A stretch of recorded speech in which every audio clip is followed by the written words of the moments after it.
Welcome everyone to my channel. Normally I would start off with an introduction to Sister Fire Coffee, which is my own personal coffee brand. But I had a meeting this morning, so I went and got coffee from the 1 million cup.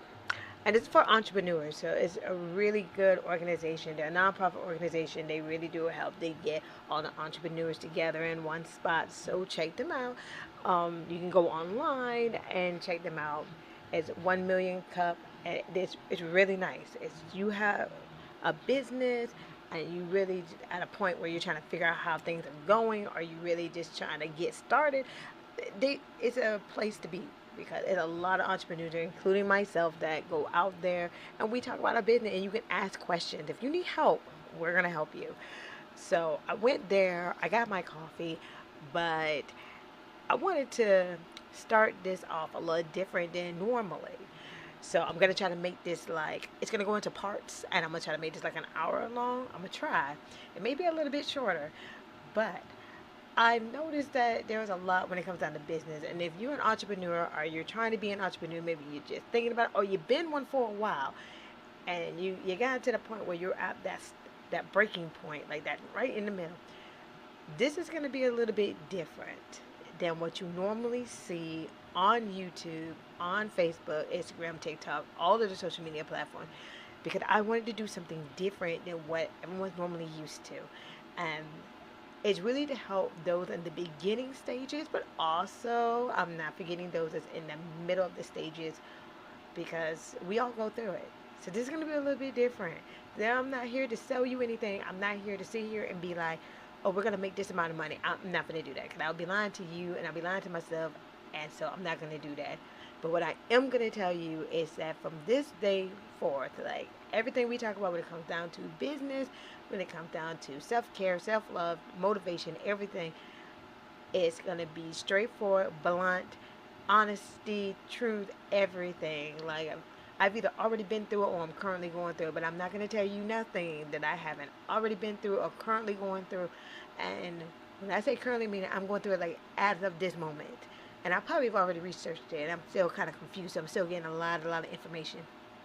Now, mind you, behind me, if you're looking, I know I don't have like that perfect setup for this, but it's because I'm technically in my coffee shop and we're doing a lot of changing. I'm actually trying to find like a bigger building because this is like really compact. So if you saw some of my older videos, usually they're up on TikTok. I'm in the coffee shop and you can see that it's very condensed. But for this was a little bit more better, and I'm not roasting coffee at the moment, so it actually works out pretty good. So let's begin. One of the things that I wanted to present, and I thought is something that we all need, and if it looks like when I'm talking it's like a lot going on, it's because it's a lot of information. So not as much editing, of course, but it's a lot of information, and I don't have like all the perfect equipment. So that tells you we're gonna be like extremely serious. We're gonna be straight to the point, but it is to help you. It is to guide you. It is to just get you motivated, and it's one of them type of things where we all been there. We're either there or we've been there. So this channel, well, this section is going to be journey into entrepreneurship. So that's what this whole thing is going to be about. 'Cause it is a journey. Whether you're already on the journey, you're thinking about the journey, you just started the journey, it's a journey. So now we're going to go to the very beginning of the journey, and a lot of people tend to bypass that beginning, and that's the part we're going to start at, because I've seen too many people that have their own business, and because it bypassed the beginning of the journey, that by the time you start losing money, like ridiculous amount of money, because people bypass the beginning. And a lot of us didn't know this in school, that there's actually a beginning. And the beginning is not what you think. A lot of people think the beginning is your LLC, your DBA, your paperwork, coming with a business plan. No, there's a totally different beginning. That's the beginning if you're already know what you're doing. I'm talking about the beginning before that, like the ultimate beginning. And that is where we're going to start at. So, of course, I have my notes because I'm a type of person, I have to write it. Because if I don't write it, I'm going to forget. So I have my notes. and I didn't type it because I ain't had time for all that. So, the first thing in the beginning of the journey, and it's the most important questions that you're gonna ask yourself. You basically been asking yourself, and the top three things, you should probably write this down. You're gonna need it. Believe me, you're gonna be taking some notes because that's what this is about. There are three most important things when it comes down to becoming an entrepreneur. I mean, the beginning journey. There are three things, and the things is these questions. The first question you've been asked since you was a child, to where now as an adult, when someone asks you that question, you kind of give them that stupid look, like, what the frick are you asking me that question for? Like, I know what I want. It's a reason behind that, and that question will follow you until you figure this out. And that's why it's such a journey, because we never truly figure out from the beginning to the end. We've never answered this question correctly. And so the very first thing, write it down in your notes, is what do you want to do when you grow up? Or what do you want to be when you grow up? I know. It's one of them type of questions that's aggravating. Like, we've all had it. And when we're a child, as kids, we have like a whole imagination of like 50,000 things we want to be when we become an adult. And by the time we get to like middle school, high school, those whole ideas have changed. Like, tremendously changed. We, in the beginning, we saw things totally different. A child would see a need, and that's what they go with. They either see the need in the world, and so they want to do something that actually fixes or helps it in some kind of way, or they see their parents doing something, so they decide, oh, I just want to follow what my mom or my dad is doing. I want to be like them. Or they see something that is so extraordinary that, like, an astronaut or a superhero, that that's what they go with, because it seems to be a little bit more logical and it seems more fun. But by the time you get to like middle school and you get to high school, those whole ideas have changed. And you're no longer thinking that.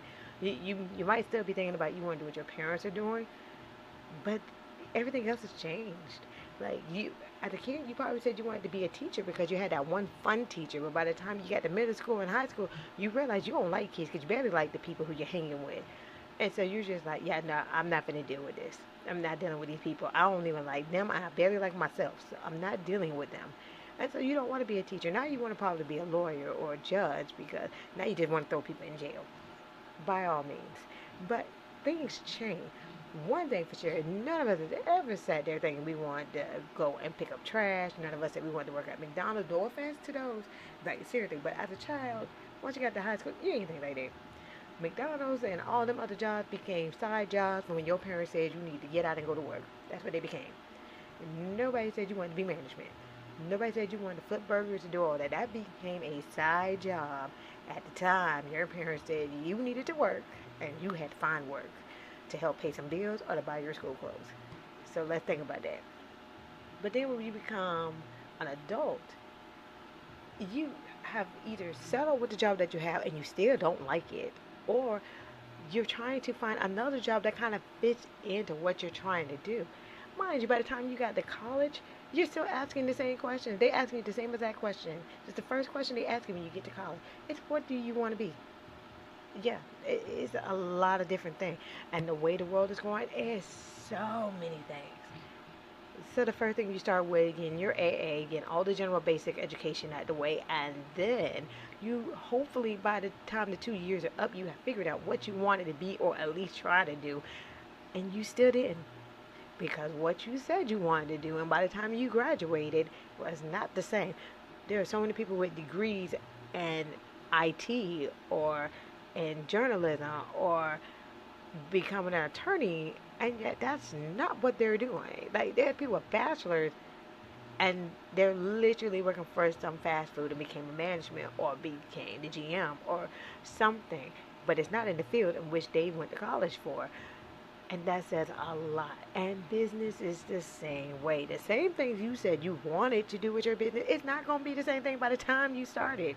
Believe me, it's a whole journey. It's a process. I have been through this process. I done changed up so many, like, home-based jobs. It's ridiculous. And the reason I'm changing is not because it was just a failed attempt. It was more because either the time has changed or it was other things that played into the reason why it failed. So it's a lot of different things. It's never always the fact that it was just a failed attempt. It's usually because something has happened that caused it to fail. Always remember that. Sometimes people would say, oh, that was a failed attempt. It wasn't a failed attempt. It became a failed attempt when you didn't try to attempt it. That's not what failed it. It could be the location in which the business was at. It could be the timing in which you started the business. Especially when times change, like when things change in the community or like within society. Once things change, if you don't catch up with that change, it's not right. It's the wrong timing. And then it could be the financial. Yeah, that's something we're gonna talk about later because that's a whole nother headache. That's where everybody gets you at. They take you right to finances and they forget that there's a whole nother level before that. So this is where we're starting at. Second question, write it down. I know it's a lot, but the second question is, why am I doing this? I know it's an ongoing question because if you're already an entrepreneur and you've been doing this for 5, 10, 15, maybe 20 years or more, you have probably came to that point more than one time asking yourself that same question, especially when you've had a terrible day or maybe you didn't get enough income coming in at a certain amount of time, especially when you got to file taxes. And you're asking yourself, why?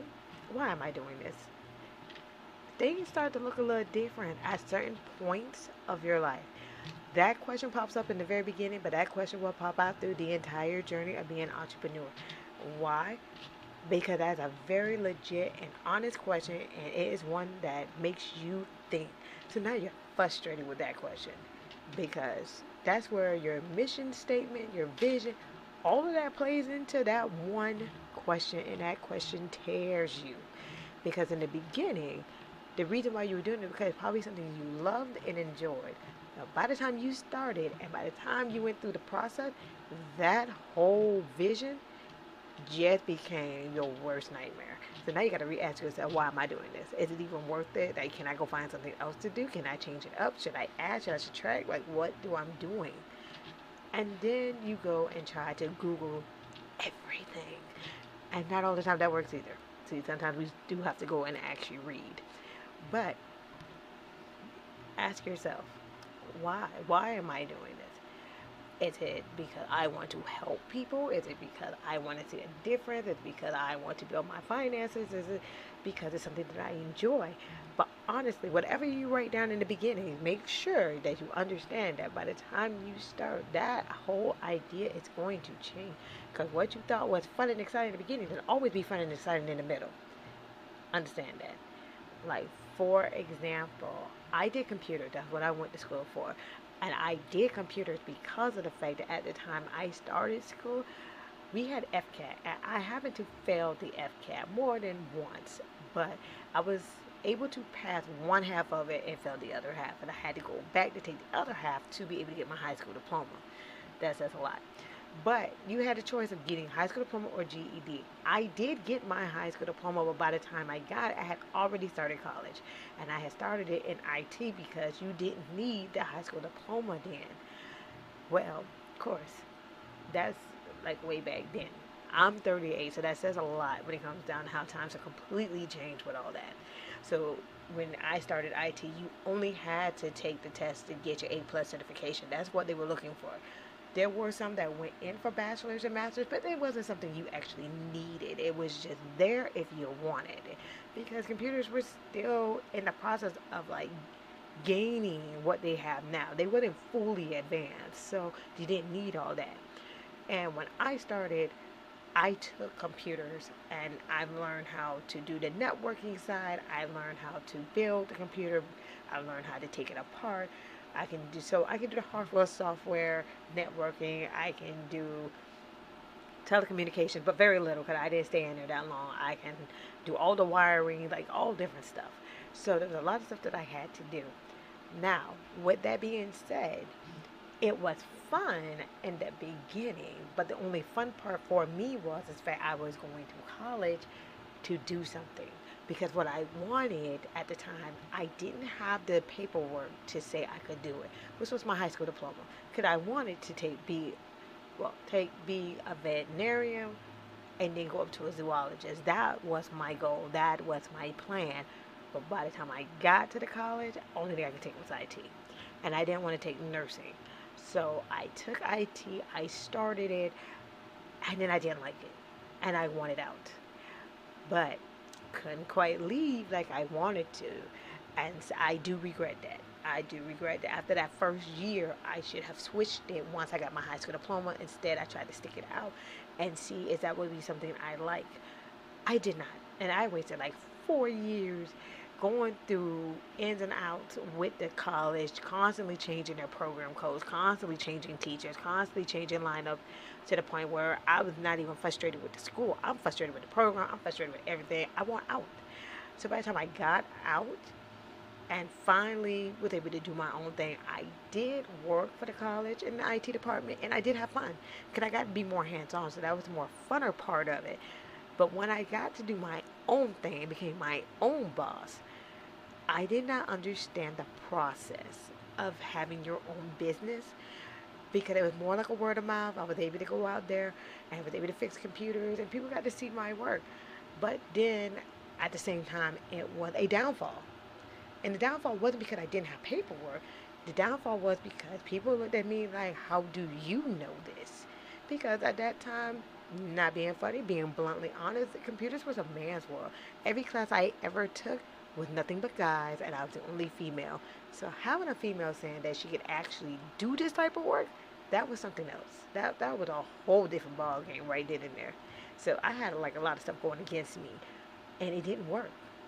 And it's because of the timing. It didn't work. Now you look at the technology field and you have all people in it. You have women, you have men, you have all different cultures and races, and it's fine. But when I started, it wasn't like that.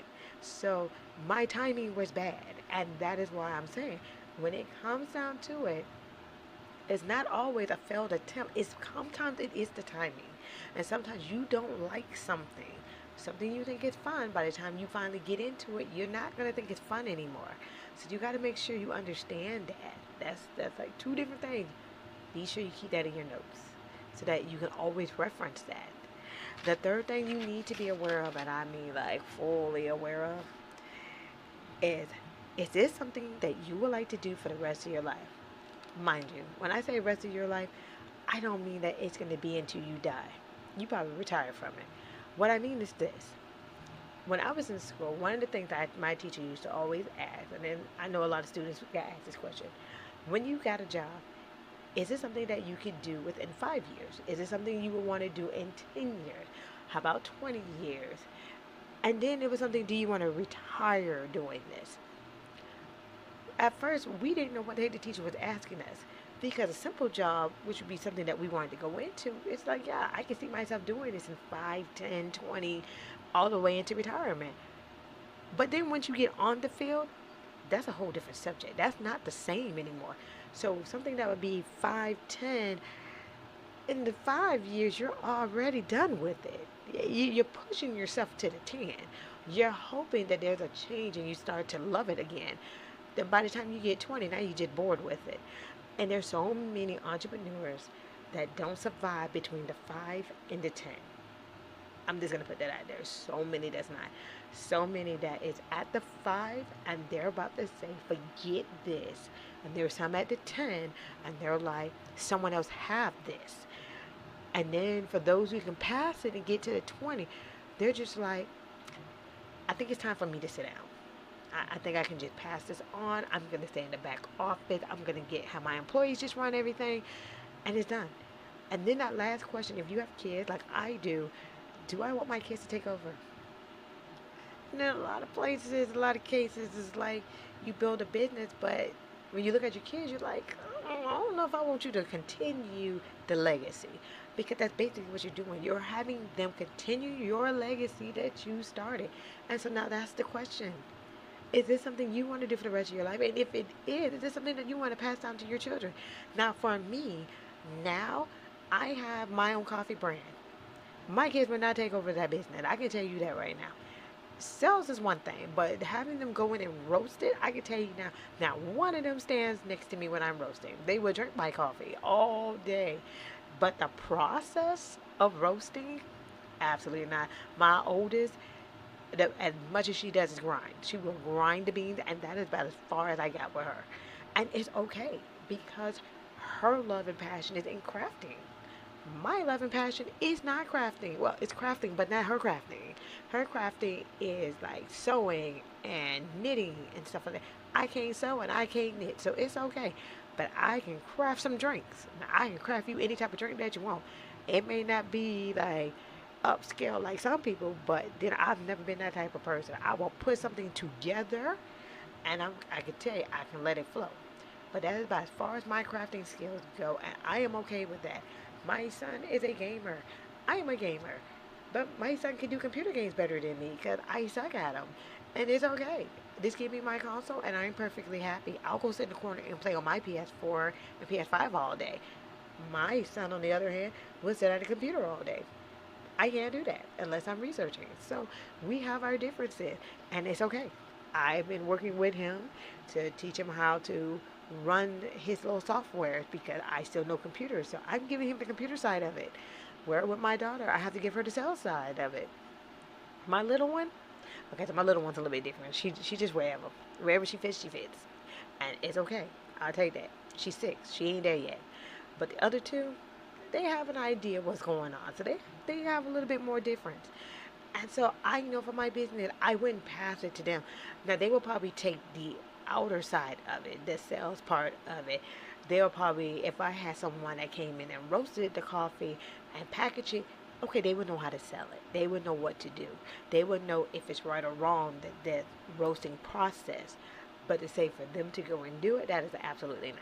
I can tell you that now. And it's okay. I'm not one of the parents that's like, I want you to take this. No, I don't. You don't want it, it's fine. That's my legacy. That's what I wanted to do. And so even with me opening a school, my daughter Ben told me that she did not want to deal with teaching. It is understandable, but she's 12, so it might change later on. So it's one of those type of situations as well. But at the same time, you have to ask yourself that. Because when I started this process, because I'm still starting the process, I'm not even into the 5 years. Now, mind you, I've had other businesses. So I've altogether, it's more than 5 years of being an entrepreneur. But just for the coffee itself, I'm only 2 years in, and I'm already done. But I won't give up because I'm too stubborn to give up. So that's the difference. Like, I want to throw in the towel, but I'm too stubborn to throw in the towel.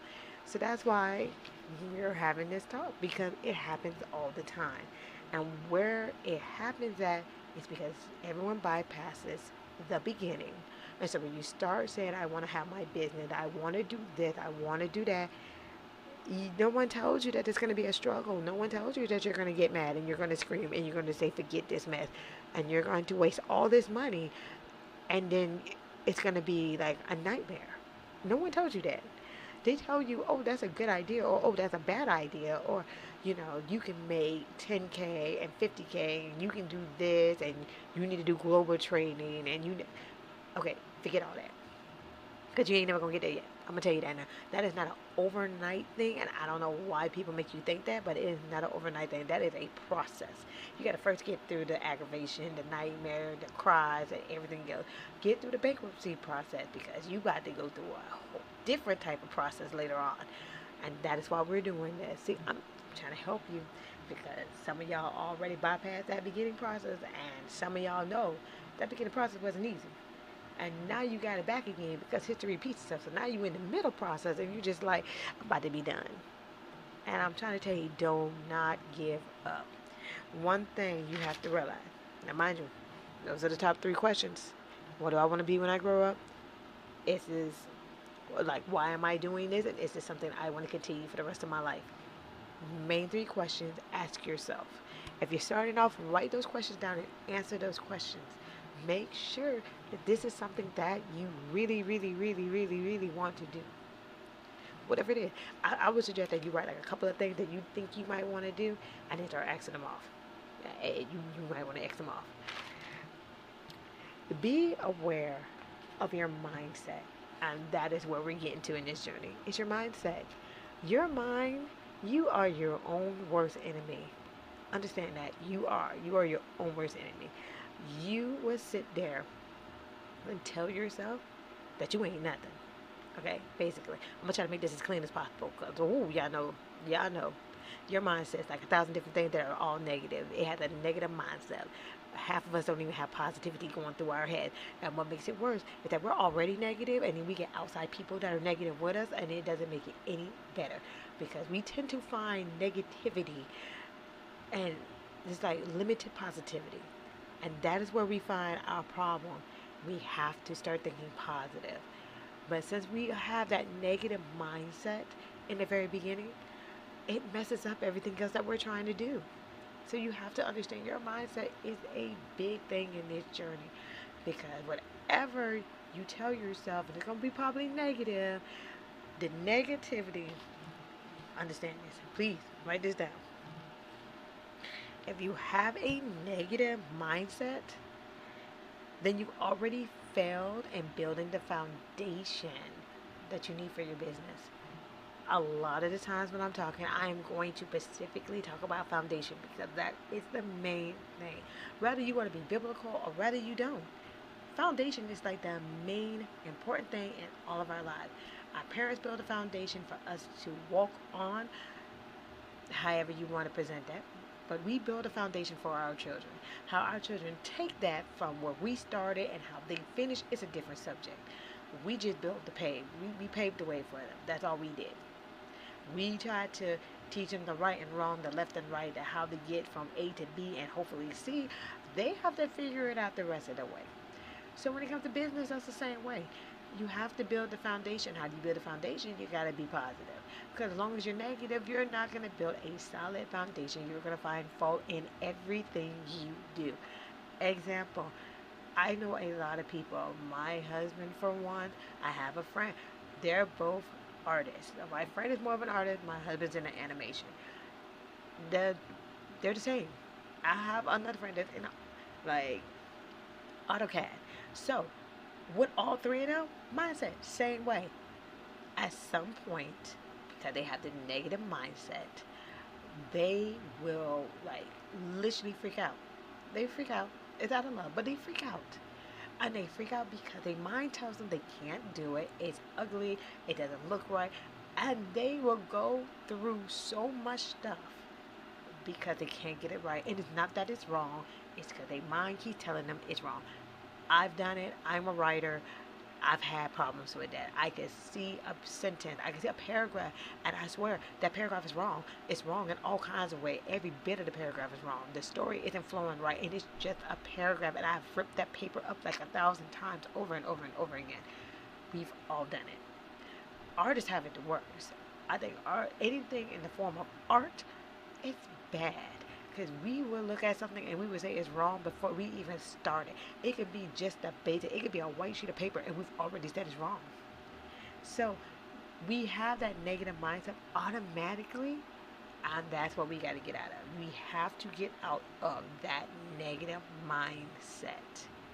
And so to get out of that negative mindset, we have to be positive. How do we be positive? I know it's hard. But that's why affirmations come in at, and that's why we do this. That is why we're starting this journey, because it isn't easy. It is difficult. It's a very, very, very difficult journey. And it's not going to get any better. It will get better over time, but that's because you have to have the positive mindset. So, if you have a negative mindset and you start out being negative, you're going to automatically mess up the foundation that you were trying to build for your business. And you're going to mess up the foundation that you're trying to build for yourself. Like, you're constantly telling yourself that, oh, I look ugly, I look fat, I'm stupid. All of this, it messes up the foundation. So now, no matter what you try to do, it's going to already have cracks and bumps in the foundation because you never took the time to smooth it out. And we all suffer with that. And it's okay. It's okay. You've been there. I'm there. Okay, so that's where your mindset comes in. That's where you have to have that steady mindset and have that positive thought process. And so to do that, you got to get yourself around people who think just as positive. because it doesn't work. A negative and negative, they say negative is positive. I'm telling you now, if you negative and you hang around people that's negative, there's nothing positive about it. Nothing. You're just gonna be negative, and you can't live the rest of your life being negative because then you don't get nowhere, and then everything becomes utter mess, and you're aggravated. You can't have that. So mindset. Your mindset plays a very important part in your journey of becoming an entrepreneur. And any journey of business, any journey in your life, your mindset is that steady ground. That is the beginning. That is the paste, the cement, the everything to build the foundation. So understand that. To be completely real, I don't know how else to tell you this, but to be an entrepreneur, it is a struggle. It's a struggle. Okay, the struggle is real. This is not a little struggle. This isn't a semi struggle. This is a struggle. This is a lifetime struggle. It's gonna always be a lifetime struggle because the economy constantly changes. So for it not to be a lifetime struggle, then that's where you go and get that 10K and 50K and that Fortune 500 and all that other stuff that them big people talk about. But for everybody on the lower end, I'm gonna say it like that, like on the we down here end, it's a struggle. It's a struggle, and the struggle comes in because that's where no one really tells you this until you start. That's the struggle. You don't know the struggle until you start because everyone bypasses that beginning, that mindset, that having to sit down and come up with ideas. Not just come up with any idea, come up with the idea of how are you different from everybody else. And we all don't have that same mindset. How am I, as a coffee roaster, different from somebody else? Like, how am I different from Dunkin' Donuts? Everybody know who Dunkin' Donuts is. Everybody know who Krispy Kreme is. How am I different? I'm different because I'm local, but then there's other local coffee shops. So how am I different? See the question? See, you got to get to that mindset, and that's a struggle because when you don't know the difference, and now you're frustrated because when things don't work out, you don't know why it's not working out, and it's because of the fact to everybody else they see you as the same, or they're gonna go with what they're used to because you haven't presented something that's different. And it's not that you're wrong; it's just the way it is in business. You have to stand out from the crowd, and if you're like me, an introvert, standing out from the crowd is the last thing we ever want to do because we don't want the attention. But when you're in business, standing out from the crowd is the main thing you have to do because sadly, you're going to get the attention. You need it so that people know who you are and what you're doing and they can actually promote you and actually boost up your business. So even if you don't want to be that center of attention, yep, you're that center of attention. Just get over it. I had to. I still have to figure this out. So even though, yes, in the shop, I have like low quality. Believe me, I know it is. It's low quality equipment. Is honestly because of the fact that I am not where all my equipment is. Because my shop does not have the equipment. It has some of the equipment, and that is why I used it. But it's something that needed to be done, needed to be said, needed to be presented. And as you can tell, over time, I will have a different lighting, a different background. But for now, this is more important because not all the time are you going to see the truth like it should be, if that makes sense. A lot of people would tell you something and show you something, but they show you the best of what they have. They didn't show you the beginning of what they have. This is the beginning. Before you get to the level of the content creators and where they're at, they had the same amount of equipment because the equipment costs. Go look it up. Like, seriously. Webcams may be cheaper now than what they used to be, but try looking up a mic. Look up a mic. Look up like the lighting. So I have like photography lighting. So my photography lighting is actually back at home because I do have a camera and I have all my stuff. So think about that for a minute. Think about the lighting that you need, the webcam, the mic, and believe me, it's gonna be some prices because they want you to go for the best. But I got like a little Amazon mic, and technically it was my husband's. It was the first mic I ever bought for him when we first got together. I have one similar. Couldn't find mine, so I ended up with his. But I have a gaming mic, one that's a headset, and then one that I got from Five Below. Again, now my husband on the other end, because he has a YouTube channel, I got him the better mic. It was time for a change, but it took time before he got to that. He settled for the cheaper version, and then for our, I want to say his birthday or anniversary, I ended up buying him a better mic because he needed it. He really, over time, he needed it, and I thought it was time. So yes, you have the low quality, but think about it. Everything starts at the beginning somewhere. You had to start somewhere, and so we're starting. We're starting the journey. You get to see what it is on the low end, both quality, both business, both in struggling. Like this is the low end. This is the part where you have to sit down, you have to think, is this something you really want to do? You have to sit down and think, how much money do I actually have to do this? Because not everything is free. Don't let them lie to you. Not everything is free. So you have to understand that. But you got to get your mind in the right spot. And if you don't have your mind in the right spot, yeah, you're going to struggle like the rest of us. You're going to be crying in the midnight hour. And if you don't get enough sleep, I'm telling you this now, you ain't going to get no sleep. As an entrepreneur, our minds race 88 to 10 hours a day. Like, I don't think there's a time my mind actually go to sleep. You're supposed to be asleep, and my mind is still talking to me. Because I have so many ideas. But the thing is, you keep bringing ideas, you're just wasting money because you don't have a steady ground. And that's where the problem lies with a lot of people. You keep putting money in, but you're not getting anything out because you haven't yet stuck with one thing. Because your mind's telling you there's so many other things you could be doing. And that's not the case. Stick with the one thing, see how it goes. Give yourself about 6 months. If the one thing doesn't work, then go for something else or add it into what you're doing. One thing I've learned is when you starting a job, just being on someone's job, to do your taxes, they say that you have to be at a job from 6 months to a year. Now, a lot of times people don't realize that. That's that old school thinking. But you have to be on a job 6 months to a year to file your taxes. So you treat your business the same way. To start your business, a lot of people say that it takes a year before the business starts to actually bloom. I've told you I've been in this business for 2 years. Now, my first year, I actually did better than my second year. Here's the difference between the two. My first year, I was a vendor. So, as anybody knows, before COVID, it was so much easier to go out to yard sales, to set up at different events, and do different things. And you were a vendor, definitely yard selling, like people who go to flea markets and all that. Yeah, easy. It was so much easier then. Once COVID hit and a lot of things changed, you didn't have as many people going to these flea markets. You still got some, but you don't have as many as we used to have because between the storms and COVID, a lot of stuff got knocked out. So a lot of people moved to online or they ended up finding a business. So as a vendor, I did good.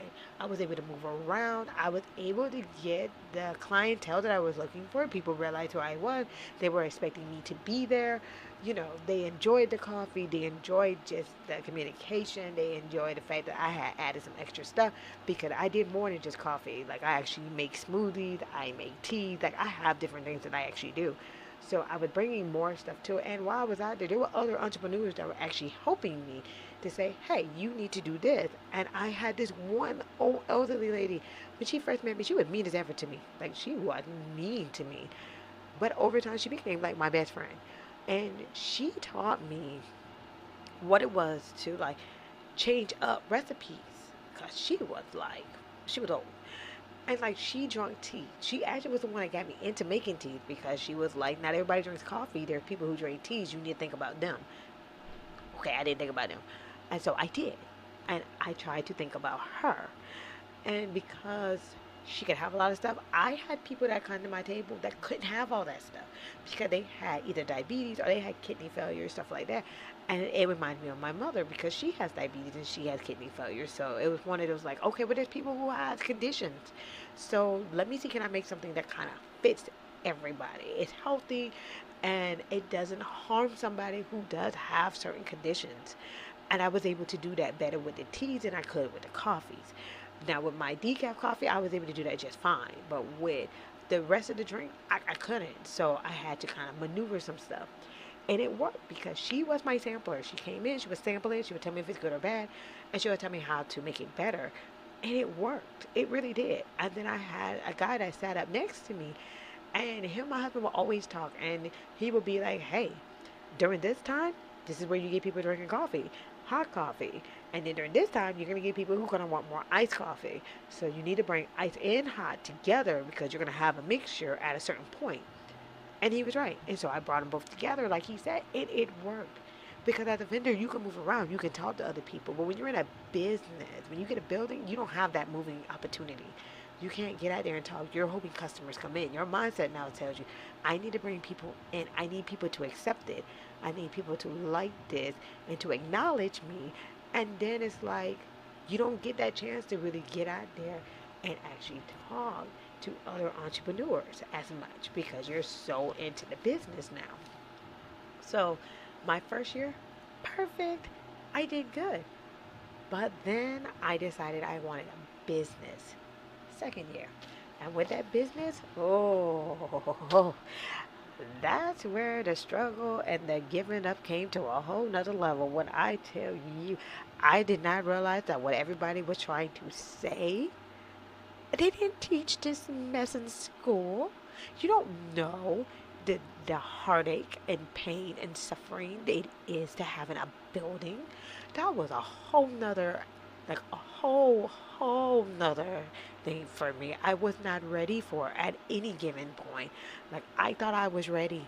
I've worked in retail. I've worked in fast food. I've worked. I've been a manager. I'm a coordinator for a nonprofit organization. So I'm like, I know business. I went to school for business. I lied. They lied to me. They lied. Okay. So whatever they tell you in the book, whatever your teacher tells you, it's a lie. It's a lie. That it's not the same out here. It's not the same. And my second year, it was terrible. This is like I'm literally going like 2.5 years, and I'm already done. I'm done, but I can't give up. So I decided I'm just gonna go back being a vendor. That's why I want to find a bigger spot. But my coffee is just me getting out there and setting back up again, so that people can actually figure out who I am. Because being in this building, that did not work. That did not work. So understand that, okay? Sometimes it's easier.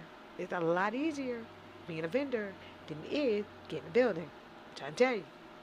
So when it comes down to like that struggle is gonna be real for you. And a lot of times it's easy. You gotta understand this may be something that you want to do, and I'm not saying don't do it, but also try it out for the first 6 months, like you would do a regular job, and see if that's something you actually want to do. And then if it's something you like and you can handle it, okay, go to the year. But if you see in the 6 months that it's not working the way you was hoping it would work, and it's okay, try adding something to it. Add something. And if adding to it, it works, then go for the year. But if you're doing the same thing, like for instance, my daughter does a lot of knitting. Okay, so that's her main crafting. She does a lot of knitting, and I always get on her because her knittings are beautiful, but they're not tight. So anybody that knits knows what I'm talking about. Like she doesn't have that tightness to it. So if you shift it the wrong way, it's just gonna unravel because she didn't tighten it up. And I think it's because of the needles that she's using. And someone had told her that for certain stitch you gotta use this one, and for certain ones you have to use a bigger needle to a smaller needle, like to kind of tighten it up. Okay, she doesn't have that mindset yet to switch up the process. So once she does something, she thinks it's perfect the way it is. And I always have to tell her, hey, you got to tighten this up. But she wants to sell. And I don't mind that. But I also know, being in business long enough, that customers see this not being like as tight as it should be, because one shift that it's all unraveling. They're not going to pay the money out. And so in her mind, it's like, you're going to accept it as I presented it, and that's not how it works. So I had to tell her, hey, how about if you add your stuff to something that I'm doing? So if I'm doing my coffee and I package them and we go set up, then you bring your stuff there. So it's more like she can see what I'm talking about rather than me just saying that it's not going to work. She can actually see, what people are saying and how people are reacting. So that she has a better idea that this isn't going to work the way that she's doing it. She needs to tighten it up a little bit. And so at first she was like down for that. And it was, mm, she realized that she couldn't keep up with the process because when setting up as a vendor, you had to have more than one item. You had to have multiple items for people to see. And so her multiple items, they were not good. And so once she realized that she had to actually continue to make stuff, okay, yeah, she wasn't doing it. She was getting lazy on me. She was just like, nah, I'll pass. Because she's one of the type of kids that it's like a random she'll make something, not all the time. But she enjoys it. Like she enjoys drawing. But again, is that a random she'll do it? And once you get into the mood to do it, she'll do it constantly. But then she'll have that cutoff point, and you can't get her back into it for a couple of days. And that's not how business works. And so, but she's 12, so we understand. I just keep working with her. But that's one of the things when it comes down to being an entrepreneur, you have to think like that. Is this something I want to do? And you treat it like a job. Treat it like you do your 9 to 5 or whatever hours you work. Try it out for the first 6 months. When I was a manager at Wendy's, that was one of the things that I pushed when new people came in and they wanted a job, especially when we was hiring. They were young. That was their first job, and that was one of the things I told them. Try this out for 6 months. I'm not going to ask you to be dedicated. Try this out for 6 months because this is not something you want. You're not going to waste my time, and I'm not going to waste your time. You can walk out the door, and believe me, there will be no love lost. It might have sounded harsh, but I'm not going to sit here and lie to you and be like, hey, I need you here, and you hating the job, and now you yelling at customers, and now I have to sit here and defend the customer and you, and then write you up for being rude. I'm not going to do that. We're not going to go back and forth. I'm going to give you 6 months. I'm going to let you try this out. If you don't like it, there's the door. And there's other restaurants. But I also had to let a lot of young people know that was coming in that working in fast food, you treat it like customer service. Because that is what this is dealing with the public. And if you are not a people person, please don't go and get a restaurant job of any type. Because you're dealing with people every day, and it's different people from different walks of the world, and not everybody's going to be nice, and not everybody's going to take your mess. So you can have a bad day, and someone will counter that bad day and make your day worse. And that's just how people are. And then sometimes you can have the best day of your life, and someone has a crappy day, and now they don't piss you off to match they're pissed off. So now it's even worse. So it's one of those, if you're not a people person, then don't do it.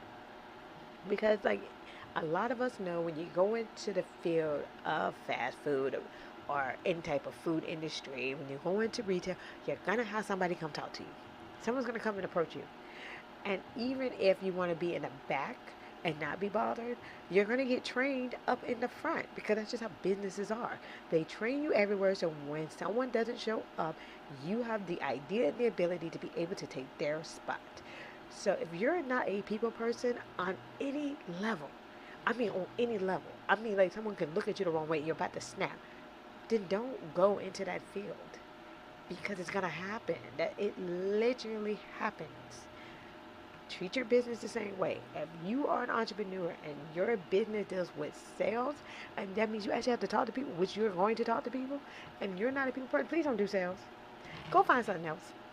You can be a virtual assistant when you're just emailing people, but do not do any type of sales where you're out talking to somebody in their face, because I'm telling you, you're going to get frustrated. And the thing is, when it doesn't work the way you want it to, you're going to get more frustrated. That is the basis of business. That's how business runs. And people tend to overlook that first beginning of it, that frustration. Yes, it's fun. The idea is fun.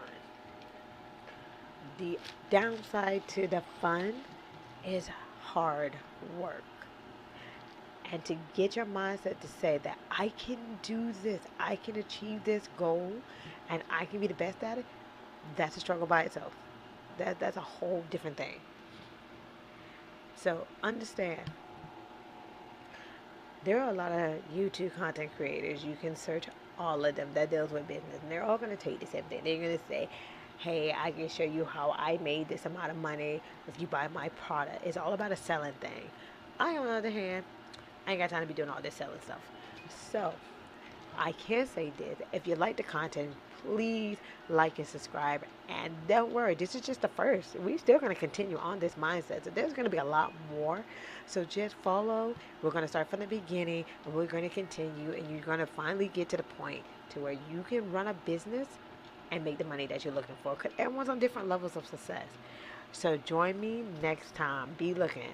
There's going to be another video coming up real soon. If you have any questions, comments, be sure to drop it down. Leave a comment. Ask questions. I'm perfectly fine with that because we're going to be blunt and honest, and there's no sugarcoating. There's no need to sugarcoat it. It is what it is. And if you don't know, you know now. So I hope you all enjoyed this. Have a good one.